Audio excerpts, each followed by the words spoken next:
Wala. Yung i-reset talaga siya pagkatapos. Para hindi nagkakaroon ng error code. Kasi katagalan yan, pag hindi nare-reset, nagmamalfunction ng unit. Tingnan natin. Isa pang silang sinabing pag-reset ng error. Yung engine check. Paano? Patay bukas lang daw to. Uy, nako. Ayan o, dahil pinaggagalaw natin yan. Ayan o. Diba kasi may dugtong na tayo. Pinaggagalaw pati yung TPS. O, yan. Kaya kailangan yan nire-reset. Yung ganyan. Kasi pag hindi i-reset yan, magkakaroon yan ng malfunction yan. Yung biglang namataas ang RPM ng motor mo. Kaya mamamatay. Lahat yan ang procedure niyan. Standard po yun. ECU reset din.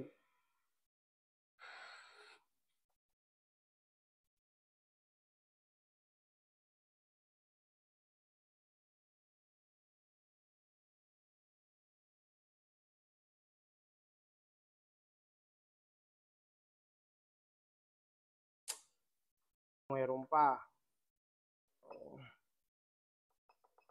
Ito, subok ko na ito. Suzuki, Yamaha. At halos 3 taon ko na itong kasama. Hindi pa naman ako napapahiya rito sa scanner na to.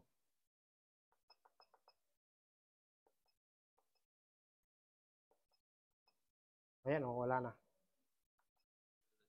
Wala na siyang ano. So, ibig sabihin, burado na. So, ngayon, panda rin natin. Labas tayo. Tingnan natin ang kanyang mga... Tama ba, sir? Meron diyang pinipigya habang titignan mo. Oo, sige. Iyan mo. Pinutin mo. Tandaan. Dito. Start ko? Start.